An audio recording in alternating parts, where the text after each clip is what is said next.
All right, everybody, welcome back live to my YouTube page, Paul Esden Jr., aka Boy Green. We're going through our head coaching profiles here, and one head coach to be possibly is that of Brian Daboll, offensive coordinator for the Buffalo Bills. He has made already a couple of head coaching interviews, including with yours truly, the New York Jets. So we want to learn more about him. So we have to go to our main squeeze for all things Buffalo. It's Greg Tompsett of Cover One. All right, Greg, what's up, man? Oh, not too bad. Appreciate you guys having me on. It's we were talking pre-show. It's a little different for me. We're not used to being the team that people are interviewing coaches from. We're used to out there searching for our next coach because the other one only lasted 2 years and got fired. So it's exciting to be on the other end of the spectrum, and now kind of sad. I don't want people to leave. Yeah, and I'm sure Bills fans are sad around that the Adam Gase era is over with the New York Jets. I'm sure. I was fully advocating the movement to extend Adam Gase. Yeah, I've seen enough of that, and even I don't even know if this was real or not, but I saw Jet fans share it that the Buffalo Bills tweeted out that extend Adam Gase jersey, and I'm like, what the hell? So, So it was an automated one. The bill, you could sign up to have them put out a background in your name, and someone got ahead of it and submitted their name as though their first name was Extend and their last name was Adam Gase, and the and they Bills made did the and they it. didn't catch that Bastards. that's what it was. It was fantastic. Oh, that's terrible. Well, Look, fortunately for you guys, that's not the case. that's right. Well, first off, I have to obviously give, and I mean this in no other way. I am dead serious with this. A hearty congratulations. The Bills over this past weekend won their first playoff game in 25 years. And I got to tell you, I've had a bunch of friends in the AFC East, Dolphins fans, Bills fans, and every year before the year starts, we put our fist in the middle and said, one of us has to do it. One of us has to end this nonsense of the New England Patriots. And finally, after a long reign of like 16 of 17 years, I know the Dolphins did it on that one year where they barely did it on a tiebreaker. So again, this feels right. This feels great. And congratulations to you guys on getting that first playoff win. No, certainly, and obviously we do have very much a joint excitement in seeing the downfall of the Patriots. I'm looking forward to the AFC East rivalries that I grew up with, and the excitement of seeing those battles back and forth. And I think we're going to be on a lot more even footing going forward. Well, let's get into Brian Daboll. Now, I find a lot of these interviews that I've been doing, because this is only the second one of the profiles, we have a bunch set up, but it's just weird because I'm talking to you about poaching your coaching staff. You're supposed to give me all these hearty, yeah, man, he's great, take him away from us. But obviously, Brian Daboll has been fantastic for the Buffalo Bills. But quite frankly, Brian Daboll, throughout his coaching tenures, hasn't always been phenomenal. But it seems like it was a perfect pairing here between Buffalo and Brian Daboll. First off, I want to start in the present, and then we can work our way backwards. How did Brian Daboll, Josh Allen, and the Buffalo Bills make the rest of the NFL look like idiots? Because I'll be the first one to jump out there and say, boy, this Josh Allen guy, I hope the Jets don't draft him. I don't want any part of this guy. And then, of course, you fast forward 3 years later, I don't know, MVP candidate looks pretty good there in Buffalo. Yeah, so obviously even the most adamant Bills fan will tell you that we saw some things early on that people dismissed, and that what people saw as a lack of accuracy was actually a lack of consistency. He was capable of making all those throws. He just didn't do it often enough. And when he missed ridiculously. People turned those things into a low light reel that people would say, look, that's why this guy's a joke. When in reality, he was also hitting some incredibly impressive, accurate throws when he had a solid base and when he had those things going on. I often joke that he's what Jeff George or Jamarcus Russell could have been if he had the humility, the work ethic, the willingness to strip your mechanics down to the studs with Jordan Palmer every offseason, all of those kind of things to build it into this. So the good and the bad of Brian Daboll is that nobody knows exactly how much of this is him. A part of it is Josh Allen ripping it down to the studs and rebuilding it. A part of it is an amazing job by Brandon Beane to rebuild the offensive line and to give him John Brown, Cole Beasley, and finally Stephon Diggs. And then a part of it is an incredible alignment with the play calling, the vision for protection schemes, and the ability to draw up a offensive game plan that perfectly fits Josh Allen's skill set and willingness to take those crazy deep shots and those incredibly difficult throws that he does. I don't know how much of it is Brian Daboll, and we talk all the time. Is that 40 or 50% of it? Is it even one third? Is it 45% adding talent 45% Allen and 10% Daboll? I don't think that latter is the case, but that's the real question of what someone's looking for. I've advocated for him for 3 years now that he was making good play calls. The Bills just didn't have the talent to execute it, or were willing to go through the learning curve and the pain of Josh Allen growing, but that he was calling good plays and that eventually they're going to get the talent that can execute them. And now they're doing that. So I've actually thought he was better than the results. And if you look back in his history, I think previous to this stop, his best quarterback he ever had was Matt Moore. You're talking about the Brady Quinns of the world that he was working with. There was never a lot of talent. So I don't think his previous results were an indicator of his success, but it's certainly reasonable to wonder, is he a one-hit wonder here with this season? Part of my day job is a sports talk radio host. So with that, I watch a lot of Buffalo Bills football because that's a lot of our Buffalo Bills fans that listen into the show. And with that, I've seen a lot of trick plays. It seems like Brian Daboll was cooking one up almost every week. And the greatest thing is first off, the variety of it. It always seemed to be a little bit different. And also, they worked. So what is it? I'm curious. I've heard a lot of Brian Daboll like interviews of people kind of learn more about him, but I haven't heard a lot of people talk about the trick plays and him installing those into a weekly game plan.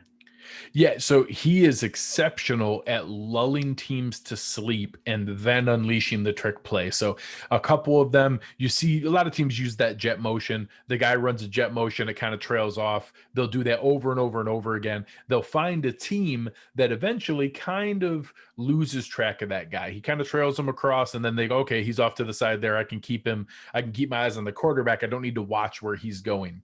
So they found a team that was doing that. They're going back and forth. They're watching it. Eventually, they just keep running a crossing route coming from the outside receiver that way to bring the defender and the safety's attention with them. Well, eventually, they ran that jet sweep, and then they turned it into a wheel route up the sideline, and all of a sudden, they realized you weren't paying attention anymore. Boom, they hit Isaiah McKenzie for a deep bomb. Or they'll be running that and they never give it to the receiver, but they always run that motion coming back off of it, and they never give it to the receiver, but they run it to make you think that that's not an option. And eventually they do a double reverse where it comes back. They did one last year, you saw in the opening play of the Texans game in the playoffs where they ended up scoring a touchdown on it. They ran that back and forth. This time they tossed it to John Brown, but the other times Josh Allen would kind of trail off to the side, and he'd always run over there, and you never really, like he was running a swing pass, never really did anything with it, but just got it in the defense's mind that, oh, that's what he does after every play. Well, this time he took just a straight shot at an angle route up the field, running kind of like a wheel route off the end there, and it turned into a touchdown pass for Josh Allen. So very good at setting up trick plays so that later on the defense is lulled into a false sense of security and isn't necessarily looking for that. And then all of a sudden, boom, you hit them with it because they think they know what to expect. He's very good at layering those, and we enjoy him. He's been hitting one almost every game. And that's been wildly exciting. Just again, I'm a Jets fan, but wildly exciting to see that kind of execution with a player like that. That ends up, quite frankly, being a lot of the differences in some of these games. At the beginning of this coaching style, and obviously even a little bit before during the regular season, Brian Daboll was a red hot fire name as a potential future head coach. Now, interestingly enough, Rich Cimini of ESPN in his most recent column on Sunday morning said that only two teams are very serious about Brian Daboll even being among a possibility at the head coaching position, both the LA Chargers, which obviously there's a lot to like there, and then the New York Jets. I don't know if you heard that before, so I'm interested. Are you surprised that more teams now, that there are even more head coaching openings than we thought, with the Falcons, the Lions, now the Philadelphia Eagles have thrown their name in? Is that surprising to you that there's not more teams that are seriously interested in Brian Daboll? So, yeah, a little bit. I'll say I certainly expected him to be one of the top candidates in that, similar to, any of the other hot names that come out, whether it's Arthur Smith or Eric Bieniemy or guys who didn't get jobs last year that they thought deserved it. People talked about Wink Martindale or Greg Roman after the Ravens season run.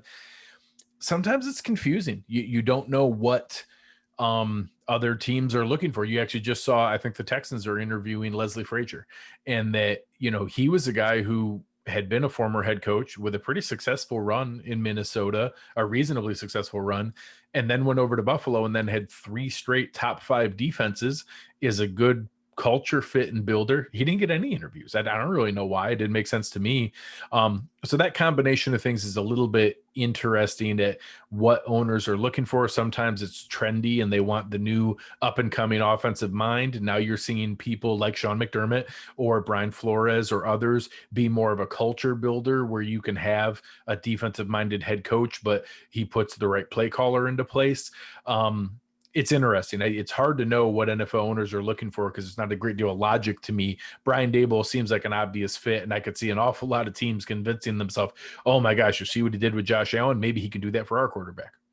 And what about the personality? Who is Brian Daboll? A lot of people like to know that, especially in the head coaching cycle. The Jets, all the bingo drinking game terms, wide net, deep and thorough search, all these things. But a lot of people are intrigued by Brian Daboll. And to your point, oh, man, if he did that with Josh Allen, what could he do with this? What could he do with that? But just from a personality standpoint, what he brings to the table, who is Brian Daboll?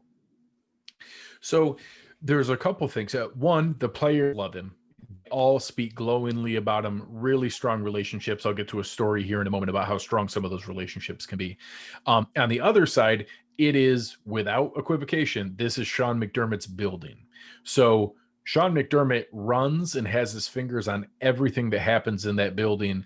I don't know that there's a great deal of opportunity to see what Brian Daboll does or doesn't do. I don't have any question. I don't have any concern that he can't. I don't have any concern that it's a limitation in leadership. We haven't gotten to see a great deal of it. It's not, and this is probably something he would want to set up. We're used to have Sean McVay run the offense and he just handed Wade Phillips the full defense and you're like the defensive head coach. It's not like that. Sean McDermott very much runs this. So we haven't seen it.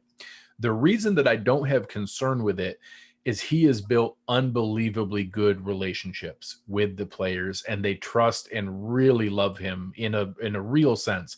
And the example I'll give is some people now know about all the money that got raised for Josh Allen's grandma after the Seattle game.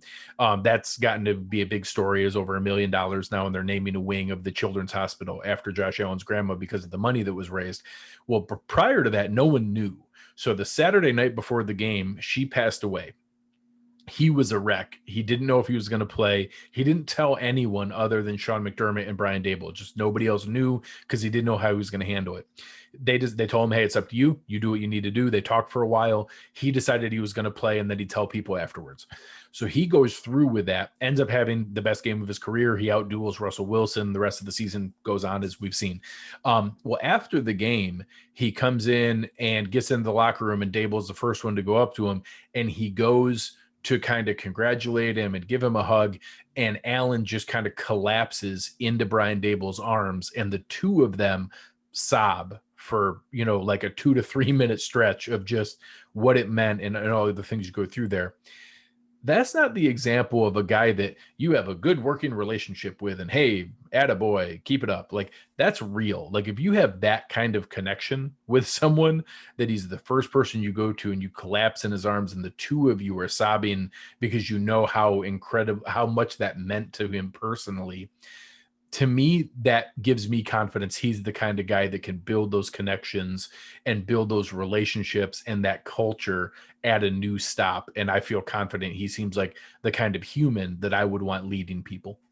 All right, that's a great yin. And now I want to know the yang. So there's the touchy-feely. I'm in. You got me a little bit here. All right, what about the other side here? When you look at the resume, I'm going to be honest, it's hard not to be impressed. 5 Super Bowl championships. Hey, he smacked around with Nick Saban. Hey, he had a nice relationship with Bill Belichick. What should we take from that? Should, I guess I'll leave it there. I'll let you interpret. So the pros and cons for me would be, when he's put in a good situation, he's been incredibly successful. He did a great job under Bill Belichick. He led Alabama to their best offensive season ever. That you got to realize when he was there, that was at the point where offense at Alabama was, we're going to pound the rock with an amazing running back. we're going to pass the bare minimum we need to, and then we're going to dominate you on defense. And it doesn't matter that our offense is from the 60s. We're so much more talented than you that we're going to, just destroy things. He was the guy who brought that offense into the 21st century and by far destroyed every passing record they ever had. He then comes to the NFL and, takes a minute, builds with Josh Allen and brings in a bunch of talent, and now has the greatest offensive season that Buffalo Bills have had in history, breaking every scoring record, every passing record, and every receiving record. The caveat to that is he hasn't necessarily had the season where his scheme rose above the talent and that it needed that combination. And I'll say, you've seen some of the opposite isn't a great thing. Chip Kelly's offense was awesome in the first year, and then everybody figured it out, and it didn't matter how talented people were. It went to crap because there was an answer to it. So sometimes it's, having a gimmicky scheme that people can't figure out has a shelf life. So I think there's a sustainability to it, but that would be my one, question I would have if I was looking to hire him is, hey, you haven't quite had those great seasons yet. When you didn't have talent and everything going your way, you've obviously shown you can maximize it and take a good talent to the next level of great with your scheme. Can you take rough talent and make it into good, or do we have to wait for that? That'd be where my question would come in.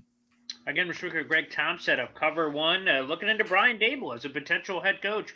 Sal Paolantonio reporting on Wednesday evening that he is receiving, again, Brian Daboll receiving strong interest from the LA Chargers and also the New York Jets, again, backing the original Rich Cimini report from Sunday. I guess I'll ask you this. The Jets are looking at a lot of different kinds of head coaches, whether offensive guys, defensive guys. And one of the big things, of course, is whether or not they have head coaching experience.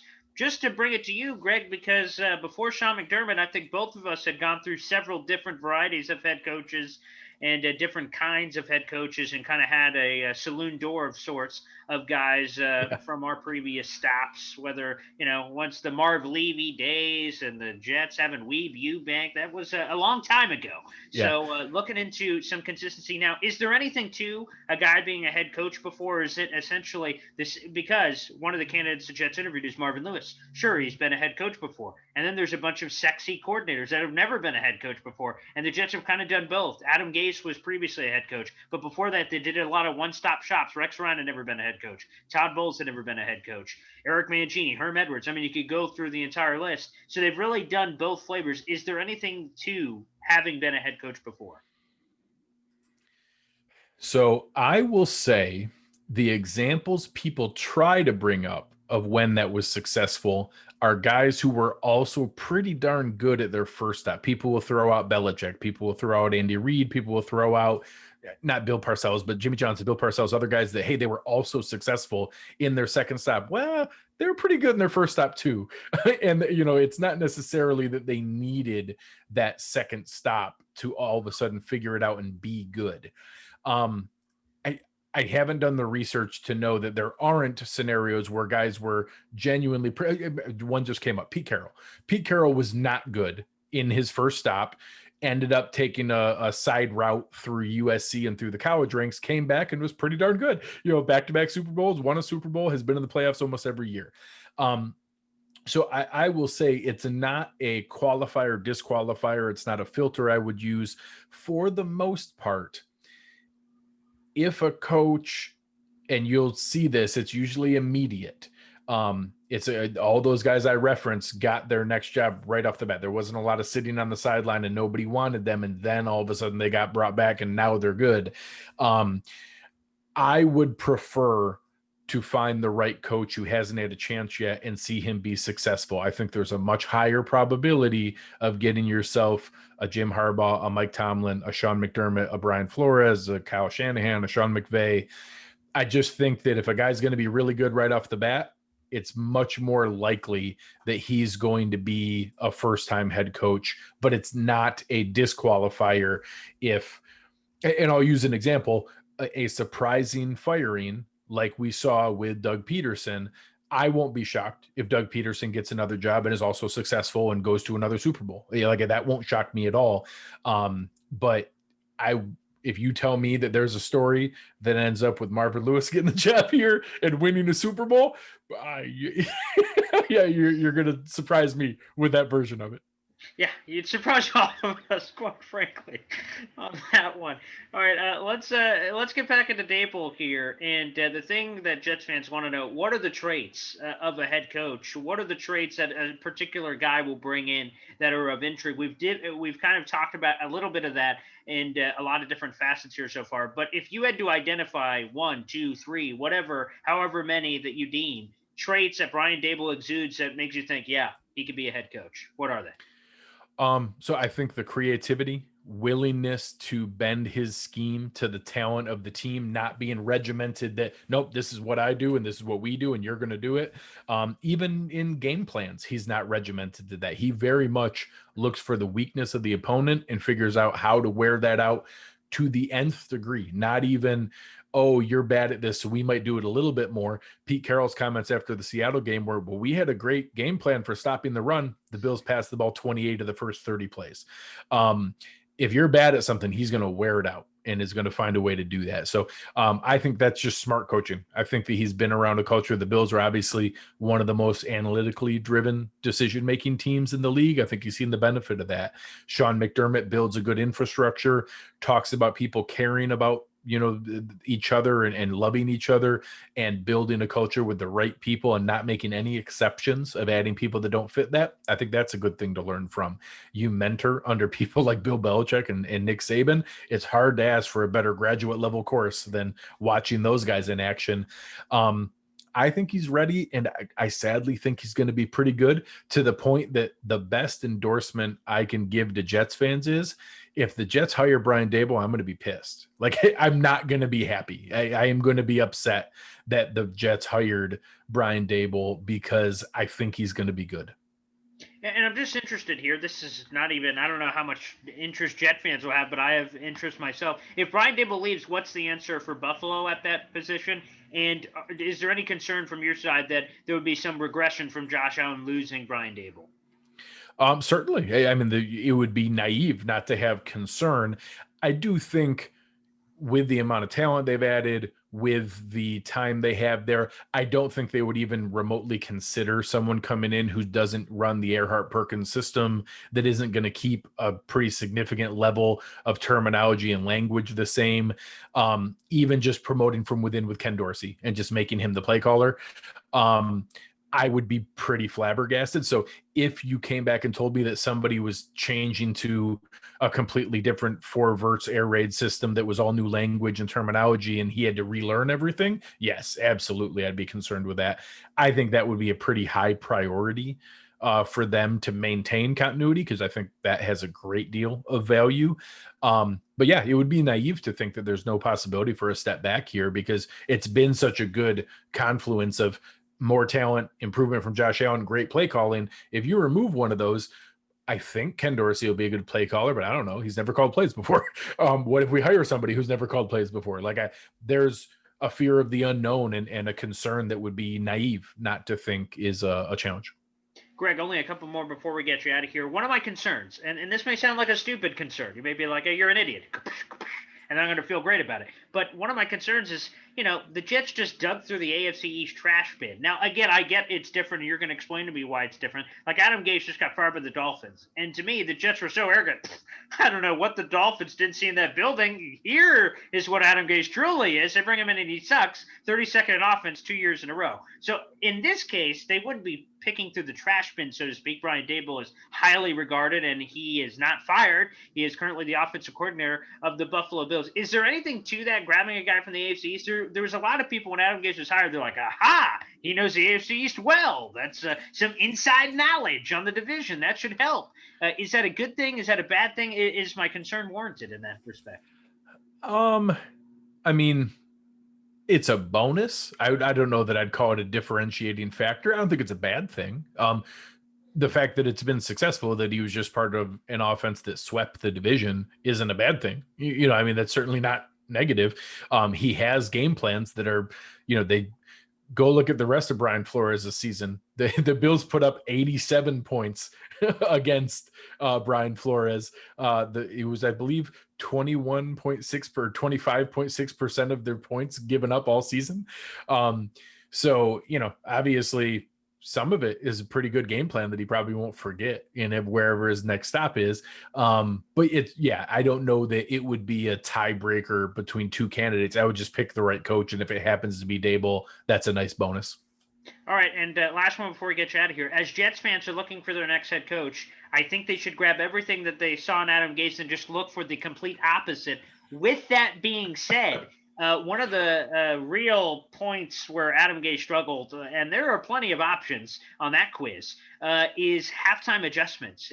If something was horribly going wrong, and that happened more times than not in a 2-14 season, it felt like Adam Gase did that Simpsons thing where old grandpa walks in the bar, puts a hat on and puts it back on. All right, team, let's go for the second half. And nothing happened in the halftime. In 3+ years here of Brian Daboll being the offensive coordinator since 2018, how is he as a guy that adjusts? If the Buffalo Bills get punched in the mouth in a first half, how does he react? Is he a guy that can adapt on the fly, or does he struggle in that department?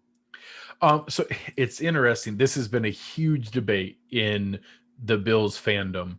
The Bills had a weird stretch for the first half, maybe even the first 3 quarters of the season, where they struggled in the third quarter as a team, giving up points, not scoring points. And for an offense that scored 31 points a game. So obviously it was pretty isolated to the third quarter, to the point that we would joke just waiting for the fourth quarter to come. Because as soon as the fourth quarter came, the floodgate of points would come rolling through. So we broke down a lot of film to show that it was very much an execution issue. There were not some weird, people would throw around all the stuff of, you took your foot off the gas. You don't have a killer instinct. You're not going to put your foot on the throat. You're not making halftime adjustments. Brian Daboll talks all the time that, one, halftime adjustments aren't a thing. Like, you're adjusting the entire game long. If you see something on the first drive, you're adjusting immediately to, I picked something up. I can change so he's constantly looking at the defense to make adjustments and changes. And that, yes, you have a little more time at halftime to maybe make some additional ones. Towards the last third of the season, we'll say, for coming out of the bye, the last 6 weeks of the season, they've been exceptional. They've dominated in the third quarter. So I don't know exactly what wasn't happening in the beginning of the year, but that was something that you actually probably would have heard Bills fans echo. But now I think he's shown that he was probably making the right play calls the whole time. They just figured out a way to execute a little bit better. All right, Greg, before we get you out of here, the final nugget here. I mean, how do you feel? You're in the divisional round. It's a place the Buffalo Bills haven't been in a while. Is it the year? Is this in a COVID world pandemic year? Is this finally the year that your Bills go, you know what? It seems like a perfect time to cut the nets here. Hoist the So the fun part is I can say yes, and you can't call me crazy. That's the best part, is that the Bills are one of the 8 best teams, and you're hard pressed to tell me they're probably not one of the best 4 teams. They're the last 8 left, and it'd be real tough to tell me they're not in the 4 best. Now, does that mean that they're going to beat Baltimore this week? I don't know. I think they should. I think they're favored for a reason, but they're a slight favorite for a reason as well, because they're playing a darn good team. And as I've told tons of Bills fans today, there's no easy teams left. There's no good matchups left. Anybody that's left is good. You're going to have to beat good teams the rest of the way. It's a reason I wanted Pittsburgh to win last night. It was probably the last easy win left out of the teams. I think the fun part is there's a chance. There's a chance that the Buffalo Bills beat the Ravens and beat the Chiefs and then go to the Super Bowl and beat the Packers. Like, that is possible that could happen. I don't think it's the most likely scenario, but it's fun that it's possible. Yeah, it sure is. Greg, before we get you out of here, plug yourself. Where can fans and folks find you and follow you? So you can find me at Greg Tompsett, GregTompsett. Follow a lot of Jets folks such as yourselves and like to have fun from a division of football standpoint. And I work for Cover One, so you can find, obviously I focus mostly on the Bills, but we have a lot of other guys that do a lot of other work for things outside of there, specifically our draft work. So some of our guys, Eric Turner, Christian Page, Russell Brown, do fantastic draft write-ups and draft breakdowns some of the best film breakdown that you'll see of anybody that's out there. So that's something certainly of interest. Come and check them out. The Cover One Draft podcast is fantastic. You can find our Cover One channel on YouTube. Tons of prospect breakdowns as we get into there. You have to sift through some of the Bill stuff, but the other stuff's really, really good. It should be of interest. Greg, thank you so much. Good luck through the rest of the way of the playoffs. Thanks for taking the time to join us, man. It's always fun. Appreciate it. Thank you.